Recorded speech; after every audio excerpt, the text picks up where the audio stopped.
इसमें हमने आज इंपॉर्टेंट एक प्रोडक्ट कौन सा लिया है जिसको हम कहते हैं वेल हार्ट। अब कुछ लोग इसकी स्पेलिंग को नोटिस कर रहे होंगे कि इसकी स्पेलिंग में ई क्यों नहीं है। हमने वेल का लिखा है और HEART नहीं लिखा है। We have written HART। Why we have written HART? इसके पीछे एक चीज है। आपने एक चीज सुनी होगी जिसको हम हिंदी में कहते हैं हिरन और इंग्लिश में कहते हैं डियर। हिरन जो होता है वो बहुत तेज दौड़ता है और जो हिरन होता है वो बहुत एक्टिव होता है। तो इंग्लिश में हिरन को, जो मेल हिरन होता है, उसको हम HART कहते हैं। इसलिए हमारे प्रोडक्ट का नाम HART रखा गया। एक ऐसा प्रोडक्ट जो आपके दिल को, आपके जो हार्ट है उसको एक्टिव रखेगा, दौड़ता रखेगा, अच्छा रखेगा, काम करते रहेगा। इसलिए इसका नाम हमने वेल हार्ट रखा गया। अब अगर हार्ट की हम बात करें तो हार्ट हमारी बॉडी में एक ही ऑर्गन होता है, एक ही होता है जिसको हम पंपिंग ऑर्गन कहते हैं। हार्ट जो होता है वो हमारी बॉडी में पंप करने का काम करता है और कहते हैं कि आपकी दोनों मुट्ठियों को अगर आप ऐसे मिला लेंगे तो वो हमारे हार्ट का एक साइज होता है। बहुत छोटा होता है हमारा हार्ट, इसलिए हार्ट पे एक लाइन बोली जाती है, दिल है तो जान है, जान है तो जहान है।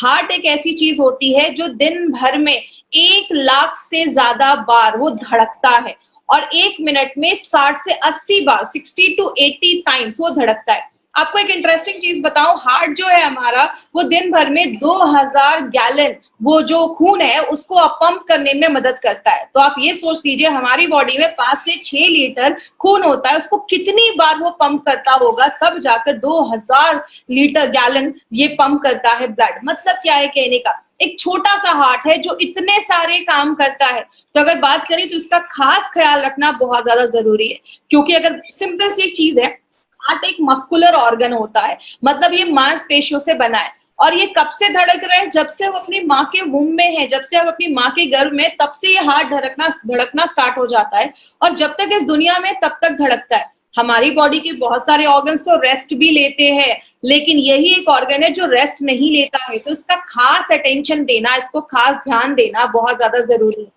हमने एक मूवी का टॉपिक देखा है, दिल चाहता है, लेकिन एक्चुअल में हमारा दिल क्या चाहता है? एक्चुअल में अगर बात करें तो दिल जो है वो 5 चीजों की जरूरत होती है उसको। अगर हम इन 5 चीजों को फुलफिल करते रहेंगे, इसकी 5 जरूरतों को पूरा करते रहेंगे, तो अपने हार्ट को प्रिवेंट कर सकते हैं।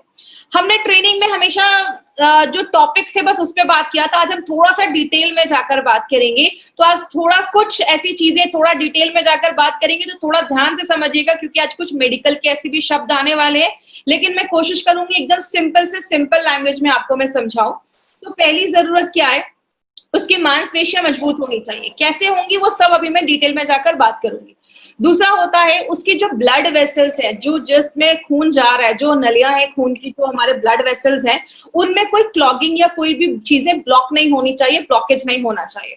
तीसरा, उसके जो ब्लड वेसल्स है वो मजबूत होने चाहिए, इलास्टिसिटी मेंटेन होनी चाहिए, मतलब लचीलापन मेंटेन होना चाहिए। बॉडी के हर एक भाग में प्रॉपरली खून पहुंचना चाहिए। और 5वां है, there should be no inflammation, कोई सूजन नहीं होना चाहिए, कोई इन्फ्लेमेशन नहीं होना चाहिए। अब इन 5 पॉइंट्स को भी हम थोड़ा डिटेल में जाकर बात करेंगे, जो हम पहली बार इतना डिटेल में बात कर रहे हैं, तो थोड़ा ध्यान से समझिएगा। सबसे पहला है स्ट्रॉन्ग, जो हार्ट मसल्स है उसको स्ट्रॉन्ग कैसे हम कर सकते हैं, वो कैसे होता है। सबसे पहला, आपके जो मांसपेशियां हैं हार्ट की, वो स्ट्रॉन्ग तभी होंगी जब उसके हर एक पार्ट में अच्छे से ऑक्सीजन, अच्छे से खाना, अच्छे से न्यूट्रिशन जा पाएगा। और ये सारी चीजें किस तरीके से जाती हैं? हमारे खून के द्वारा जाती है, खून के थ्रू जाती है। तो हमारा खून हार्ट के हर एक पार्ट में पहुंचेगा तो वहां पे अच्छा खाना, अच्छा ऑक्सीजन वहां पे पहुंचता रहेगा। तो एडिक्वेट ब्लड सप्लाई होनी चाहिए, ऑक्सीजन अच्छे से पहुंचना चाहिए। दूसरी चीज, आपके जो ब्लड वेसल्स है, जैसा आप इस फोटो में देख रहे हैं, एक जो पहला जो नस है उसमें कोई ब्लॉकेज नहीं है, लेकिन दूसरे नस में थोड़ा सा ब्लॉकेज हो गया है। तो अगर ब्लॉकेज होने लगेगा तो उस जगह पे अच्छे से खाना नहीं पहुंच पाएगा, न्यूट्रिशन नहीं पहुंच पाएगा, ऑक्सीजन नहीं पहुंच पाएगा, तो वो जो हार्ट के जो उस एरिया है वो थोड़ा कमजोर हो सकता है। तो इसको अगर हम रोकें, अगर हम ब्लॉकेज को रोकें, कम करें, तो हमारे हार्ट के मसल स्ट्रॉन्ग हो सकते हैं। हमारे जो हार्ट के मसल्स है ना, वो एक कार्डियोटोनिक एक्टिविटी करते हैं। आपके हार्ट के मसल्स बीट करते रहते हैं। जब आप नॉर्मल रहते हैं, जब आपका मन शांत रहता है, तो वो नॉर्मल हार्ट बीट रहती है। जैसे आप इस फोटो में देख रहे हैं, नीचे 2 हार्ट की फोटो है। एक नॉर्मल हार्ट बीट है जब हम नॉर्मल रहते हैं, लेकिन हमें जब स्ट्रेस में रहते हैं, कुछ भी ऐसा रहता है, तो हमारे हार्ट की जो बीट होती है वो तेज हो जाती है। इसलिए अगर आपका दिमाग शांत है, आप स्ट्रेस फ्री लाइफ कर रहे हैं, अगर आप ज्यादा ही स्ट्रेसफुल लाइफ में हैं, तो आपके हार्ट पे भी इसीलिए बुरा असर पड़ता है, क्योंकि उसकी हार्ट बीट तेज हो जाती है और बहुत सारे और भी इसके प्रॉब्लम्स होना स्टार्ट हो जाती है। तो ये बहुत सारी चीजें हैं जिससे हम अपने हार्ट के मसल्स को स्ट्रॉन्ग कर सकते हैं, क्योंकि जैसा आप सबको पता है हार्ट एक मसल है। हम अपने बॉडी के बहुत सारे मसल को टोन करते हैं, एक्सरसाइज करते हैं, तो हार्ट के मसल्स भी अगर वेल टोन्ड होंगे तो आपकी जो हार्ट की मांसपेशियां हैं वो अच्छे से बीट होंगी और बहुत सारे आपको बीमारियां होने से वो बचाने में हेल्प करती है। दूसरा है कि क्लॉगिंग नहीं होना चाहिए, आपकी जो नसें हैं उसमें ब्लॉकेज नहीं होना चाहिए। उसको हम कैसे रोक सकते हैं? तो पहला है, आपका लिपिड प्रोफाइल जो है वो हेल्दी होना चाहिए। अब आप ये चीज याद रखिएगा, यहाँ पे आप एक वर्ड नोट कर सकते हैं, लिपिड प्रोफाइल। जब भी आपको हार्ट का अपना कुछ टेस्ट करना हो या हार्ट के बारे में इंफॉर्मेशन लेनी हो, तो ये एक लिपिड प्रोफाइल टेस्ट बहुत सारे लोग करवाते हैं, क्योंकि लिपिड प्रोफाइल टेस्ट से हमें कोलेस्ट्रॉल कितना है बॉडी में, टोटल कोलेस्ट्रॉल, आपका ट्राइग्लिसराइड कितना है, बैड कोलेस्ट्रॉल कितना है, गुड कोलेस्ट्रॉल कितना है, ये सारी चीजें आपको लिपिड प्रोफाइल टेस्ट से पता चलती है। अगर ये हेल्दी रेंज में है तो कोई प्रॉब्लम नहीं है, जब इसका रेंज थोड़ा हाई रिस्क पे जाता है तो आपको हार्ट में प्रॉब्लम होना स्टार्ट हो सकती है, ब्लॉकेज वगैरह की चांसेस होना स्टार्ट हो सकते हैं। दूसरा है, बैड कोलेस्ट्रॉल को अगर हम कम करें। याद रखिएगा, हमारी बॉडी में दो तरीके के कोलेस्ट्रॉल होते हैं, एक गुड कोलेस्ट्रॉल होता है, एक बैड कोलेस्ट्रॉल होता है। मैं ज्यादा इसमें डिटेल में नहीं जाऊंगी, बस इतना आप याद रखिएगा। अब आपको कैसे याद रहेगा कौन सा गुड है कौन सा बैड है? LDL, उसको हम बैड कोलेस्ट्रॉल कहते हैं। LDL, L मतलब होता है लो, इसका एक्चुअली फुल फॉर्म होता है लो डेंसिटी लाइपोप्रोटीन, लेकिन आपको इतना याद रखने की जरूरत नहीं है। LDL में L आप याद रखिए, L का मतलब होता है लो, लो मतलब खराब, मतलब बुरा कोलेस्ट्रॉल। गुड कोलेस्ट्रॉल में HDL, H मतलब हाई, मतलब अच्छा स्टैंडर्ड है, मतलब अच्छा कोलेस्ट्रॉल है। तो जब भी आप LDL देखेंगे तो आप समझ जाइए कि ये बैड कोलेस्ट्रॉल को बता रहा है। तो हम अगर अपने बैड कोलेस्ट्रॉल को कम करें, अच्छा इसको गुड या बैड क्यों बोला जाता है? सिंपल सी एक चीज याद रखिएगा, गुड कोलेस्ट्रॉल जो हमारा HDL है ना, वो क्या करता है, आपके बॉडी में जो एक्स्ट्रा कोलेस्ट्रॉल है या खराब कोलेस्ट्रॉल है वो आपके लिवर तक लेकर जाने में मदद करता है और लिवर से वो हमारी बॉडी से बाहर निकल जाता है। तो वो आपकी बॉडी के लिए एक अच्छा काम कर रहा है, जो खराब चीज है उसको लिवर तक लेकर जा रहा है और आपकी बॉडी को हार्ट अटैक जैसी प्रॉब्लम से बचा रहा है, इसलिए उसको गुड कोलेस्ट्रॉल बोलते हैं। लेकिन जब बॉडी में बैड कोलेस्ट्रॉल बढ़ जाता है तो ये क्या करता है, कोलेस्ट्रॉल को आपके आर्टरीज में, आपके जो नसों हैं उसमें लेकर जाने का काम करता है, जो आगे चल के ब्लॉकेज वगैरह बढ़ाने में मदद करता है। तो ये आपकी बॉडी के लिए बुरा काम कर रहा है, इसको बैड कोलेस्ट्रॉल हम कहते हैं। इंडियंस में एक प्रॉब्लम ज्यादा देखी जाती है जिसको हम ट्राइग्लिसराइड की प्रॉब्लम कहते हैं। इंडियंस में हार्ट अटैक का बहुत बड़ा कारण ये ट्राइग्लिसराइड की प्रॉब्लम की वजह से होता है। ये भी एक तरीके का फैट होता है। कहते हैं इंडियंस में ये प्रॉब्लम क्यों है, वो है हमारे मेथड ऑफ कुकिंग। हम अपने खाने में ज्यादा ऑयल यूज करते हैं, हर दिन हमारे हर एक चीज के हर एक आइटम में हमें ऑयल यूज करना जरूरी होता है। तो ज्यादा जब हम ऐसी ऑयल यूज करते हैं, ज्यादा हम सैचुरेटेड फैट खाते हैं, इसका मतलब ऐसा कोई चीज आपके रूम टेम्परेचर पे जमा हो, जैसे ज्यादा घी, ज्यादा बटर, ये सब चीजें जब हम ज्यादा खाते हैं तो बहुत सारे लोगों में ट्राइग्लिसराइड का जब लेवल ज्यादा बढ़ता है तो वो भी हार्ट अटैक जैसी प्रॉब्लम्स को, आगे हार्ट प्रॉब्लम्स को लेकर आता है। तो इंडियंस में ये प्रॉब्लम ज्यादा देखी जाती है। और लास्ट में अगर हम बात करें, एक और यहाँ पे एक शब्द आपको दिख रहा होगा, प्लेटलेट्स, एग्रीगेशन ऑफ प्लेटलेट्स। इसका मतलब क्या है? हमारे खून में तीन चीजें होती हैं, हम सबको पता है। आरबीसी, रेड ब्लड सेल्स, जो खून में जो हमारा हेमोग्लोबिन है। दूसरा है डब्ल्यूबीसी, जो लड़ने का काम करता है, सिपाही जैसे होते हैं, सोल्जर्स जैसे होते हैं। और तीसरी एक चीज होती है प्लेटलेट्स। जब भी आपको कोई कट लग जाता है, खून निकल रहा है, खून को बंद करने का काम ये प्लेटलेट्स करते हैं। तो होता क्या है, आपकी जो नसें हैं, आप फोटो में देखिए, जो नसें हैं उसमें प्लेटलेट जमना स्टार्ट हो जाता है।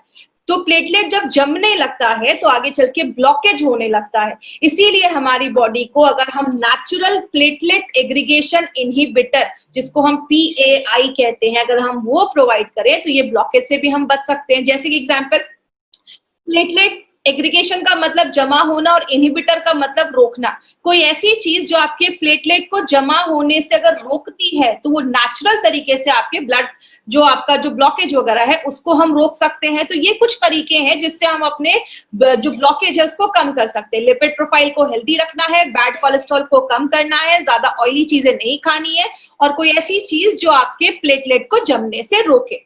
अब जो तीसरी चीज है उसको हम कहते हैं आपकी जो नसें हैं वो स्ट्रांग होनी चाहिए, मजबूत होनी चाहिए, क्योंकि आपको पता है हमारी बॉडी में बहुत सारी नसें होती हैं। कहते हैं 72,000 से ज्यादा हमारी बॉडी में नसें होती हैं और लगभग 3 तरीके की नसें देखी जाती हैं। लेकिन बोला जाता है ये जो नसें हैं इसका लचीलापन होना जरूरी है। अब जैसे अगर बात करें इसका लचीलापन कब खत्म होता है, इलास्टिसिटी कब खत्म होती है, जब अंदर चीजें जमने लगती है, वो सख्त होने लगती है, कड़ी होने लगती है।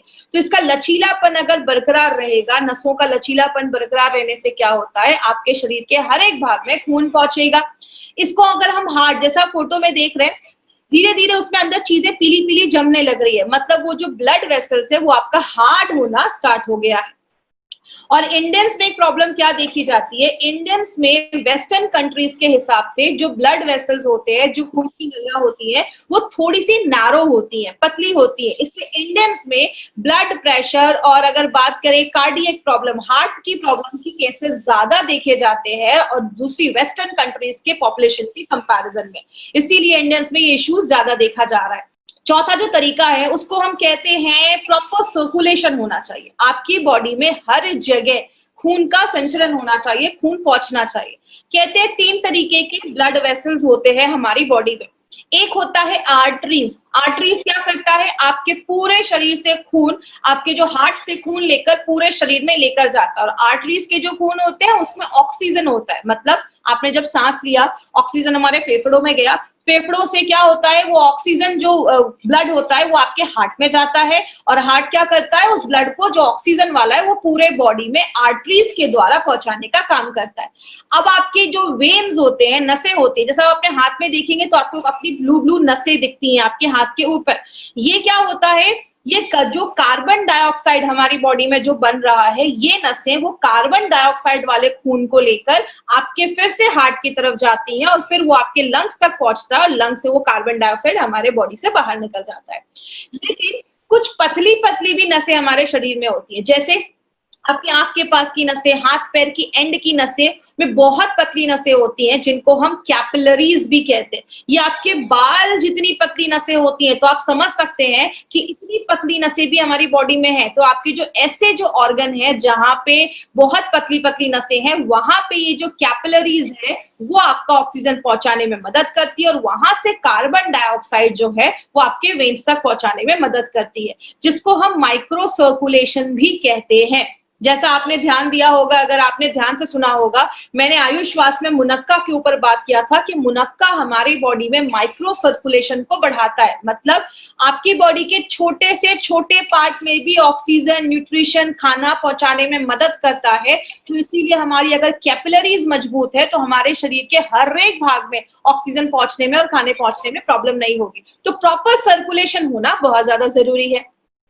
अब लास्ट में जो ये टॉपिक है प्रिवेंट इन्फ्लेमेशन, इसके ऊपर थोड़ा सा ध्यान दीजिएगा। उसमें कुछ टेक्निकल वर्ड्स आएंगे लेकिन मैं बहुत सिंपल भाषा में आपको समझाऊंगी, आपको सारे ये शब्द रटने की जरूरत नहीं है। हमारे हार्ट में इन्फ्लेमेशन होता है। इन्फ्लेमेशन का मतलब स्वेलिंग हो गया, इन्फेक्शन हो गया, सूजन हो गया और बहुत सारी प्रॉब्लम्स को लेकर आता है। जैसे एक प्रॉब्लम होती है एंडोकार्डियाटिस। इसमें क्या होता है, इसको मैं आप सिंपल तोड़कर मैं आपको बताती हूँ। मैंने आपको पहले भी बताया था कि जो भी बीमारी जिसके नाम के पीछे आइटिस लगा हो, spondylitis, arthritis, otitis, tonsillitis, gastritis, इसका मतलब क्या होता है, उस एरिया में स्वेलिंग है, इन्फ्लेमेशन है। एंडोकार्डियाटिस का मतलब क्या हुआ, एंडो मतलब आपकी अंदर की लाइन, एंडो का मतलब होता है अंदर, कार का CAR का मतलब होता है कार्डियो, मतलब आपका हार्ट। आपके दिल की जो अंदर की जो लाइनिंग है, अंदर के जो आपके हार्ट की लाइनिंग है, उसमें अगर कुछ स्वेलिंग हो जाए, बहुत सारे कीटाणु हमारी बॉडी के अंदर जाते हैं, अगर उसमें से कोई कीटाणु आपके हार्ट के जो अंदर की लाइनिंग है उसमें चला जाता है, वहां पे इन्फेक्शन कर देता है, उसको हम एंडोकार्डियाटिस कहते हैं। मतलब अंदर की जो लाइनिंग है उसमें इन्फेक्शन अगर हो जाए तो उसको हम एंडोकार्डियाटिस कहते हैं। दूसरी चीज, मायोकार्डियाटिस का मतलब क्या होता है, आपकी जो मांसपेशियां हैं, मसल्स जो होते हैं आपके हार्ट की, उसको मेडिकल भाषा में मायोकार्डियम कहते हैं। तो उसमें अगर इन्फ्लेमेशन हो जाए, हार्ट की मांसपेशियों में अगर इन्फ्लेमेशन हो जाए तो वो भी आगे चलकर, आपको पता है हर साल लाखों लोग इस प्रॉब्लम की वजह से आज मर रहे हैं। और तीसरा होता है पेरिकार्डियाटिस। इसका मतलब क्या होता है, पेरी का मतलब होता है बाहर की जो लाइनिंग होती है, जिसको आप पेरीफेरी भी सुना होगा आपने एक वर्ड। पेरीफेरी मतलब बाहर की लाइनिंग। तो हार्ट की जो बाहर की जो लाइनिंग होती है, बाहर के जो टिश्यू होते हैं, उसमें अगर इन्फ्लेमेशन हो जाए, उसमें अगर स्वेलिंग हो जाए, सूजन हो जाए, बैक्टीरिया का इन्फेक्शन हो जाए, या कोई भी ऐसी चीजें हो जाए, तो उसको हम पेरिकार्डियटिस कहते हैं, बाहर की चीजों में अगर कुछ इन्फ्लेमेशन हो जाए। तो ये कुछ टेक्निकल वर्ड से हमें इतना डिटेल में नहीं आपको याद रखना है, बस आपको मैं सिंपल थोड़ा सा एक्सप्लेन करने के लिए, डिटेल में जाने के लिए आज मैंने ये चीज बताई है। और अगर हम कुछ ऐसी चीजें लेते हैं जो एंटी इन्फ्लामेटरी, मतलब अगर स्वेलिंग इन्फेक्शन हो रहा है, उसको बचाने की कोई ऐसी चीज जो नेचुरल तरीके से काम करे, तो आपके हार्ट को अच्छा रखने में मदद करती है। जैसा मैंने आपको बताया, हार्ट बहुत सारे काम करता है, तो उसको हेल्दी रखने में हमें बहुत ज्यादा कुछ मेहनत करनी पड़ेगी। लेकिन बात करें, बहुत सारी चीजें हार्ट को खराब भी करती हैं, जैसे स्ट्रेस एक बहुत बड़ा कारण हो गया, जब हम ज्यादा स्ट्रेस लेते हैं, आपकी लाइफस्टाइल एक बहुत बड़ा कारण हो गया, हमारा खान पान ज्यादा, अगर हम बाहर का खा रहे हैं, ज्यादा ऑयली चीजें खा रहे हैं, बटर वगैरह ज्यादा खा रहे हैं, वो भी आपके हार्ट पे असर करता है। जब हम दिन भर में कोई एक्सरसाइज नहीं कर रहे, कुछ काम नहीं कर रहे हैं, जिसको बहुत सारे लोग पोटैटो कैफार्ट सिंड्रोम भी कहते हैं, आप बहुत ज्यादा बैठे हुए हैं, आप कुछ काम नहीं कर रहे हैं, तो ये भी एक इश्यू लेकर आता है। हेरिडिटी की प्रॉब्लम होती है, खानदानी भी हो सकता है, फैमिली में किसी को हार्ट अटैक की प्रॉब्लम है तो आपको भी हो सकती है। देखिए, एक्चुअली मेरे हिसाब से अगर हम बात करें, हम इसमें हमेशा कहते हैं कि खानदानी प्रॉब्लम है, फैमिली में है, तो इसका मतलब ये नहीं है कि आपके दादा परदादा को है, आपके पापा को है तो आपको भी होगा। ये एक्चुअली प्रॉब्लम क्यों होती है, अगर किसी फैमिली में हमेशा से ऑयल ज्यादा खाया जा रहा है, तो उसके हर एक जनरेशन को ये प्रॉब्लम होगी। अगर किसी के पापा को ये प्रॉब्लम है, लेकिन जो जनरेशन है वो प्रिकॉशन ले रही है, वो ज्यादा ऑयल नहीं खा रही है, वो एक हेल्दी लाइफस्टाइल मेंटेन कर रही है, तो हम इस हेरिडिटी की चेन को ब्रेक भी कर सकते हैं। तो इसका मतलब ये नहीं कि आपको हार्ट अटैक की प्रॉब्लम पेरेंट्स को है तो आपको 100% होगी, आप उसको प्रिवेंट भी कर सकते हैं। और लास्ट में अगर बात करें, एक्सेस ऑफ ट्राइग्लिसराइड, हमने पहले भी बात किया था। ट्राइग्लिसराइड भी एक तरीके का एक फैट है जो हमारी बॉडी में, जब हम ज्यादा ऑयल एक्सेस चीजें ऐसे खाते हैं, तो जो इंडियंस में एक बहुत बड़ा रीजन है, तो ये भी एक बहुत बड़ी प्रॉब्लम है। तो इंडियंस में जो मेन प्रॉब्लम है ट्राइग्लिसराइड की, हम आज उस पर काम कर रहे हैं, याद रखिएगा। इसीलिए हमारी कंपनी ने एक नोवेल फॉर्मूला निकाला है, और ऐसा फॉर्मूला आपको मार्केट के किसी भी प्रोडक्ट में नहीं मिलेगा। और उस फॉर्मूले को बताने से पहले एक चीज मैं आपको बताऊं, हम कैसे पता करेंगे कि हमारा जो हार्ट है वो हेल्दी नहीं है। तो कुछ सिम्टम्स आपको मैं स्क्रीन पे दिखा रही हूँ। पहला सिम्टम है शॉर्टनेस ऑफ ब्रेथ, आपको बहुत ज्यादा आपको सांस लेने में प्रॉब्लम देखी जाएगी, आपको चेस्ट पेन होना स्टार्ट हो सकता है, सीने में कभी कभी दर्द स्टार्ट हो सकता है, नोजिया या वॉमिटिंग जैसी प्रॉब्लम हो सकती है, कभी कभी बहुत ज्यादा आपको नोजिया या जी मचलना जिसको हम हिंदी में कहते हैं, या उल्टी जैसी प्रॉब्लम हो रही है, डिजीनेस हो सकता है, कभी कभी चक्कर आ सकता है। हार्ट की जो पेशेंट्स होते हैं, कभी कभी उनको बहुत ज्यादा स्वेटिंग स्टार्ट हो गया है, एंजाइटी होती है, चेस्ट में पेन हो सकता है, ऐसे बहुत सारे सिम्टम्स है। तो आपको कभी भी ऐसा फील होना स्टार्ट हुए ना कि शॉर्टनेस ऑफ ब्रेथ है, सांस लेने में तकलीफ हो रही है, थोड़ा सा भी सीढ़ियां चढ़ रहे हैं तो हांफने लग रहे हैं, आप सबसे पहले अपना लिपिड प्रोफाइल टेस्ट जरूर करवाएं। लिपिड प्रोफाइल टेस्ट से आपको पता चलेगा कि कोलेस्ट्रॉल, ट्राइग्लिसराइड, बैड और एचडीएल जो है वो रेंज में है या नहीं। तो ये टेस्ट से हमें ये सारी चीजें पता चलती है। इसीलिए अगर बात करें, हमारी कंपनी ने ये जो नोवेल फॉर्मूला निकाला है, इसमें आपको एक इंपॉर्टेंट चीज जो याद रखनी है वो है संस्कारित मेथी। अब मेथी हम सबके घरों में यूज हो रहा है, लेकिन ये संस्कारित क्या है? संस्कारित का मतलब होता है, पहले मेथी को लिया जाता है, इसको सोक किया जाता है, पानी में सोक करने के बाद इसको छोड़ दिया जाता है बाहर निकालकर। तो आपने देखा होगा, जब हम मूंग या ऐसी कोई चीज स्प्राउट्स को जब हम बहुत दिन तक छोड़ देते हैं, 2-3 दिन तक, तो उसमें अच्छा खासा ना जर्मिनेशन हो जाता है, अंकुर निकल आते हैं। तो वो जो हमारा जर्मिनेटेड जो मेथी होता है, उसको फिर ड्राई किया जाता है, पाउडर बनाया जाता है, और वो जो मेथी होता है, इस पूरे प्रोसेस को हम संस्कारित मेथी कहते हैं, जो आपके ट्राइग्लिसराइड के लेवल को कम करता है, आपके डाइजेशन को अच्छा करता है, और एक एंटीऑक्सीडेंट प्रॉपर्टी भी है। दूसरी जो इंपॉर्टेंट चीज है, जो एक सिनर्जिस्टिक वे में काम करती है, अर्जुना बार्क और पुष्कर मूल जब एक साथ डाला जाता है, अर्जुन को आपको पता होगा, अर्जुन एक ऐसे वॉरियर थे जिनका कभी कोई जो एरो होता, जो बाण होता था, कभी मिस नहीं होता। अगर उन्होंने किसी को टारगेट बनाया है तो उस पर हिट करेगा ही करेगा। इसीलिए अर्जुना बार्क जो है वो आपके हार्ट के हेल्थ को अच्छा रखने में मदद करता है। और अर्जुना, इसलिए इसका नाम अर्जुना बार्क रखा गया, क्योंकि अगर इसने हार्ट को टारगेट किया तो हार्ट पे ही जाकर काम करता है और हार्ट को बहुत अच्छा स्ट्रॉन्ग करता है। तो अर्जुना बार्क के साथ जब हम पुष्कर मूल डालते हैं तो आपके मसल्स को स्ट्रॉन्ग करता है, उसको टोन करता है, और आपके जो मांसपेशियां वो अच्छे से धड़कते हैं। दूसरी, elasticity of blood vessel maintain करता है, आपके जो नसें हैं उसके लचीलेपन को मेंटेन करता है। पीएआई एक्टिविटी का मतलब प्लेटलेट एग्रीगेशन इनहिबिटर, प्लेटलेट के जमने से जो ब्लॉकेज हो रहा था उसको भी रोकने में मदद करता है। याद रखिएगा माय फ्रेंड, मार्केट में ऐसी बहुत सारी मेडिसिन जो दी जाती है उसके साइड इफेक्ट्स देखे जाते हैं, और कोलेस्ट्रॉल को कम करने में भी मदद करता है। और लास्ट में हमने 3 जो जड़ी बूटियां इसमें डाली हैं जिसको हम कहते हैं मुनक्का, सतावरी और गुड़ुची, ये जो 3 चीजें हैं वो क्या करती हैं, बायो एबिलिटी का काम करती है। मतलब और जो हमने जड़ी बूटियां डाली हैं उसके जो एब्जॉर्प्शन की कैपेसिटी है या बायो एबिलिटी है उसको बढ़ाने में मदद करती है। आयुर्वेदिक टर्म्स में योग वाही जैसा वर्क करती है। आगे बात करें किसको देना है, सबसे पहले जो भी 30 इयर्स के ऊपर है आप उनको ये प्रोडक्ट दे सकते हैं जिनकी एक हेक्टिक लाइफस्टाइल है, या जैसे कभी कभी आपने देखा होगा 25 साल के हैं लेकिन हार्ट अटैक आ गया, 25 साल के हैं लेकिन कार्डियक अरेस्ट हो गया, मतलब एज तो उनकी कम है लेकिन हार्ट की कंडीशन ज्यादा हो गई है। मतलब आपकी जो क्रोनोलॉजिकल एज है, मतलब जो आपका पासपोर्ट पे आपका एज है जिस दिन आप पैदा हुए, जो आपकी एक्चुअल डेट ऑफ बर्थ है। बायोलॉजिकल एज का मतलब कुछ लोगों की एज तो कम होती है लेकिन उनका जो हार्ट का कंडीशन है वो ज्यादा है। ये कारण है आपकी जब अंदर की कोशिकाएं ज्यादा एजिंग ज्यादा होने लगती है उनकी, तो आपका हार्ट जो होता है वो वीक होने लगता है, तो कम एज में ये प्रॉब्लम होने लगती है। तो आपकी जो बायोलॉजिकल एज है उसको आपकी क्रोनोलॉजिकल एक्चुअल एज से ये अलाइन करता है, उसको एक जैसा करता है। अगर आप 40 साल के हैं तो आपकी हार्ट की कंडीशन जैसी होनी चाहिए, अगर आप रेगुलर यूज करते हैं तो उसको वैसा रखता है। कोलेस्ट्रॉल और ट्राइग्लिसराइड के लेवल को बैलेंस करता है, प्लेटलेट को जमने नहीं देता है, और अगर बात करें आपकी मांसपेशियों को मजबूत करता है। जैसा हमने देखा हमारी 5 जरूरतों को ये प्रोडक्ट काम करता है।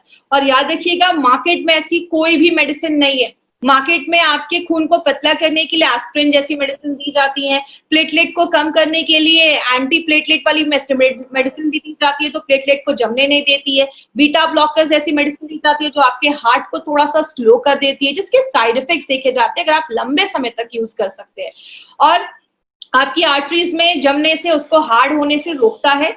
आपने देखा होगा बहुत सारे लोगों को कभी स्टंट लगा है तो फिर से उनको ब्लॉकेज के चांसेस देखे जाते हैं, तो जहां पे स्टंट लगा है वहां पे फिर से जो ब्लॉकेज के चांसेस हैं वो होना के चांसेस जो होते हैं वो इंक्रीज हो जाते हैं, फिर से होने के चांसेस होते हैं। तो अगर कभी किसी को ऐसा हुआ है ऑपरेशन करवाने के बाद 2-4 महीने हो गए हैं तो आप उनको भी अपना वेल हार्ट रिकमेंड कर सकते हैं। लेडीज और जेंट्स दोनों ले सकते हैं, और अगर जिनको भी हार्ट की प्रॉब्लम है वो भी इसको रिकमेंड कर सकते हैं, ले सकते हैं। बस एक चीज याद रखिएगा, जब भी किसी को आप ये प्रोडक्ट दें तो देने से पहले एक लिपिड प्रोफाइल टेस्ट करवा ले, और लगभग 12 हफ्तों के बाद 3 से 4 महीने के बाद फिर से लिपिड प्रोफाइल को एक बार टेस्ट करें। इससे आपको पता चलेगा कि आपका नॉर्मल जो आपका कोलेस्ट्रॉल लेवल, ट्राइग्लिसराइड लेवल कितना मेंटेन हुआ है। तो ये रिपोर्ट अपने पास जरूर रखिएगा। किसको देना है, 40 साल के ऊपर के लोगों को दे सकते हैं, 25 से 40 साल के बीच में और एक फैमिली हिस्ट्री है आप उनको भी ये प्रोडक्ट दे सकते हैं।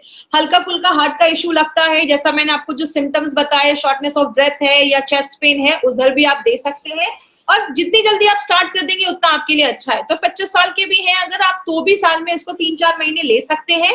लेना कैसे, सुबह एक कैप्सूल नाश्ता करने के बाद और रात में कैप्सूल खाना खाने के बाद, दिन में 2 बार लेना है, सुबह शाम आपको लेना है, आफ्टर योर मील खाना खाने के बाद लेना है। इसकी मार्केट अपॉर्चुनिटी की अगर हम बात करें, बोला जाता है ये जो आप पेज देख रहे हैं ये WHO का पेज है। WHO की पहली लाइन ही क्या है, cardiovascular diseases are the number 1 cause of death globally. मतलब क्या है, हर साल लगभग 17 से 18 मिलियन लोग हर साल से कार्डियोवैस्कुलर मतलब दिल की बीमारियों की वजह से आज उनकी डेथ हो रही है, तो नंबर 1 कारण बन चुका है। और इंडिया में ऐसे जो प्रोडक्ट जो हमारे हार्ट के सोल्यूशन को लेकर आते हैं उसका जो अगर मार्केट की बात करें तो 5000 करोड़ से भी ज्यादा है। तो आप समझ सकते हैं वेल हार्ट का हमारा कितना बड़ा मार्केट हो सकता है अगर हम इसको सही तरीके से लोगों तक इन्फॉर्मेशन अगर हम उनको पहुंचा सके, क्योंकि एक आयुर्वेदिक प्रोडक्ट इसका कोई आपको साइड इफेक्ट वगैरह नहीं है और नेचुरल तरीके से आपके हार्ट को प्रोटेक्ट करता है। किधर नहीं देना है, हार्ट अटैक आया है उस टाइम पे आपको, कभी कभी कुछ लोगों को अचानक एंजाइना की प्रॉब्लम होती है, बहुत ज्यादा हार्ट की दर्द होने लगता है, चेस्ट पेन होने लगता है, उस टाइम पे अगर किसी को हार्ट अटैक आया तो वेल हार्ट नहीं खिलाना है, इमीडिएटली डॉक्टर के पास लेकर जाना है। ज्यादा ब्लॉकेज हो गया है तो डॉक्टर के पास लेकर जाइए। अगर कोई हार्ट की मेडिसिन ले रहा है, कोई भी ब्लड थिनिंग एजेंट ले रहा है तो उसको रिप्लेस करके आपको ये प्रोडक्ट नहीं देना है, उसके साथ आप दे सकते हैं। 1 घंटे का गैप मेंटेन रखिएगा, बट आपको कभी भी किसी की दवा को बंद नहीं करवाना है, आप डॉक्टर नहीं है किसी की दवा को बंद करवाना है। अगर किसी का बाईपास वगैरह हुआ है तो डॉक्टर से कंसल्ट करने के बाद ही, क्योंकि उस टाइम उनके बहुत सारी हेवी मेडिकेशन है, तभी आपको ये प्रोडक्ट देना है। तो ये था हमारा इल हार्ट है, उसको अच्छा करता है, वेल हार्ट करता है, इसलिए इसका नाम वेल हार्ट रखा गया है।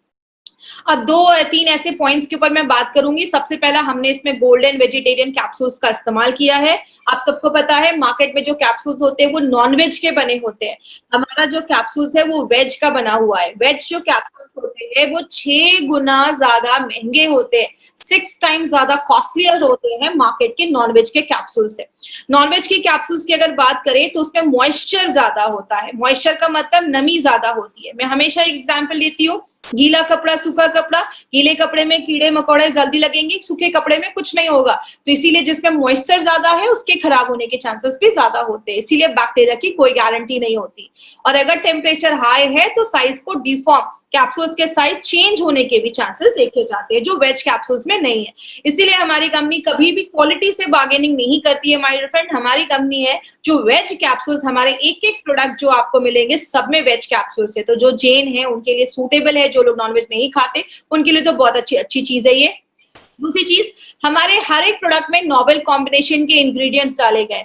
अगर हम वेल हार्ट की बात करें तो वेल हार्ट में अर्जुना बाग, मुनक्का, ऐसी शतावरी, ऐसी बहुत सारी चीजें हमने मिलाकर डाली, और स्पेशली संस्कारित मेथी। तो आपको वेल हार्ट में 2 चीजें याद रखनी, एक संस्कारित मेथी और दूसरा अर्जुना बार्क हमने डाला है, जो आपके हार्ट को ही टारगेट करता है।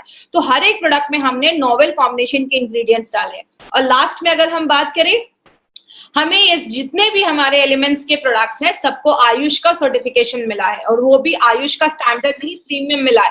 प्रीमियम का मतलब होता है आप इंटरनेशनल लेवल पे भी इस प्रोडक्ट को प्रमोट कर सकते हैं। और ये टाइम्स ऑफ इंडिया की न्यूज है, 2013 से गवर्नमेंट ऑफ इंडिया कह रही है कि जब भी कोई आयुर्वेदिक प्रोडक्ट खरीदिए हमेशा ध्यान दीजिए कि उस पर आयुष का सर्टिफिकेशन है। इसीलिए अगर बात करें, गवर्नमेंट ऑफ इंडिया अभी से नहीं 2013 से ये चीज कह रही, क्योंकि आयुष जो सर्टिफाइड प्रोडक्ट्स है, स्पेशली अगर प्रीमियम की बात करें तो उसको हम क्वालिटी यू कैन ट्रस्ट, जिस पे आप भरोसा कर सकते हैं। और लास्ट में टाइप्स ऑफ कस्टमर, आपको ABC अगर बात करें, ए का सर्कल बड़ा है, बी का छोटा है, सी का सबसे छोटा है, तो सबसे छोटे सर्कल में हमें नहीं जाना है। तो याद रखिएगा, सी जो क्रिटिकल पेशेंट है, सीरियस पेशेंट है, आईसीयू में है या 4 स्टेज कैंसर है, उधर हमें नहीं जाना है। प्लीज पेशेंट मत ढूंढिए, डॉक्टर मत बनिए, हमें ए और बी में जाना है। ऐसे लोग जो हेल्दी हैं और चाहते हैं कि फ्यूचर में भी हेल्दी रहे, और दूसरे जो बीमार हो चुके हैं, थोड़ी बहुत प्रॉब्लम है, इम्यूनिटी कम है या हल्की फुल्की कुछ सिम्टम्स दिख रही है, आप उन केसेस में आप उनको दे सकते हैं। तो ये चीज ध्यान देना है, हमें हमेशा ए और बी में ही काम करना है, क्योंकि वही मार्केट ज्यादा बड़ा है। और सी के लिए मार्केट में बहुत अच्छे हाई क्वालिफाइड डॉक्टर्स हैं, अच्छे हॉस्पिटल है, उनको उनका काम करने दीजिए। ई कॉमर्स साइट पे जो हमारे प्रोडक्ट्स है, वहां से आपको कभी भी प्रोडक्ट्स नहीं खरीदने हैं, क्योंकि वो फेक एक्सपायर्ड हो सकते हैं। अमेजोन या फ्लिपकार्ट से आपको ये नहीं लेना है। जब भी लेना है आपको इंडिया शॉपिंग के आउटलेट से जाकर ही प्रोडक्ट्स लेना है। जिन्होंने आपको इस बिजनेस के लिए बारे में बताया है या प्रोडक्ट्स के बारे में बताया है, वो आपको ऑथेंटिक जगह बताएंगे जहां से आप प्रोडक्ट ले सकते हैं। और भी डिटेल्स के लिए indiashopee.com हमारा ऑनलाइन आपको एक वेबसाइट है, जहां पे आप जाके प्रोडक्ट्स की और भी इंफॉर्मेशन ले सकते हैं। बिल्कुल दे सकते हैं। ब्लड प्रेशर के पेशेंट्स को भी आप रिकमेंड कर सकते हैं, इसका कोई साइड इफेक्ट नहीं है, लेकिन उनके आप मेडिसिन को प्लीज बंद मत करवाइएगा। और डोजेस की बात करूं तो डोजेस मैंने अभी बताया, सुबह शाम आपको लेना है। स्पिरुलिना के साथ भी दे सकते हैं, ऐसा कुछ इशू नहीं है, एक हेल्थ सप्लीमेंट है तो उसमें आप दे सकते हैं। वेल हार्ट डायबिटीज में बिल्कुल दे सकते हैं, कोई ऐसा इशू नहीं है, आप डायबिटीज में भी दे सकते हैं। मैंने आपको पहले भी बताया है कि एलिमेंट्स वेलनेस का कोई भी 3 से 4 प्रोडक्ट आप एक साथ ले सकते हैं, कोई ऐसा इशू नहीं है, बट थोड़ा सा उसमें गैप रखिएगा, 10-15 मिनट का गैप रखिए।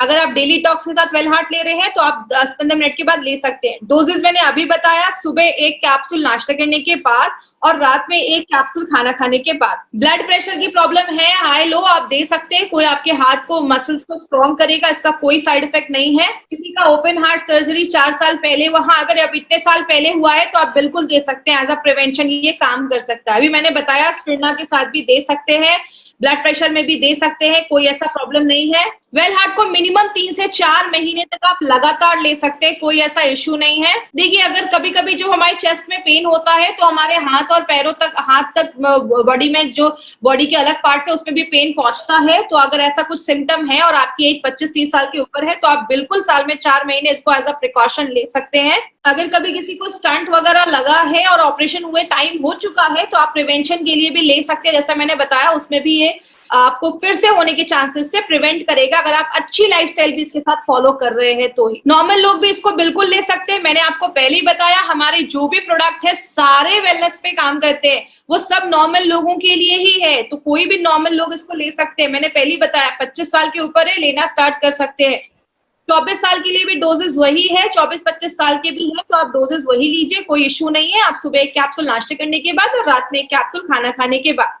यस, फाइट स्ट्रेस और वेल हार्ट को भी आप साथ में दे सकते हैं, कोई इश्यू नहीं है, क्योंकि स्ट्रेस का एक बहुत बड़ा रोल होता है आपके हार्ट पे। तो अगर आपकी बहुत स्ट्रेसफुल लाइफ है, आगे चल के वो डैमेज करने के चांसेस उसके ज्यादा रहते हैं। अगर किसी का ये हेल्दी भी है कि लिपिड प्रोफाइल टेस्ट नॉर्मल है, तो भी आप चाहें तो 2-3 महीने तक लगातार हर साल आप इसको कंटिन्यू कर सकते हैं, क्योंकि इसका कोई साइड इफेक्ट नहीं है। अगर किसी को एक बार अटैक आ चुका है तो दे सकते हैं, बिल्कुल दे सकते हैं। अगर उनको अटैक आया है, इट मीन्स कि उनके बॉडी में हार्ट के इश्यूज हैं, तो आप बिल्कुल दे सकते हैं, कोई ऐसा साइड इफेक्ट नहीं है। बट अगर उनकी कोई मेडिसिन चल रही है, मैं बार बार बोल रही हूँ, अगर कोई मेडिसिन चल रही है तो मेडिसिन को बंद नहीं करवाना है। तो आज की ट्रेनिंग हम यहीं पे खत्म करेंगे। थैंक यू सो मच हमसे जुड़ने के लिए। कल इसी टाइम पे हम फिर से मिलेंगे। Thank you so much.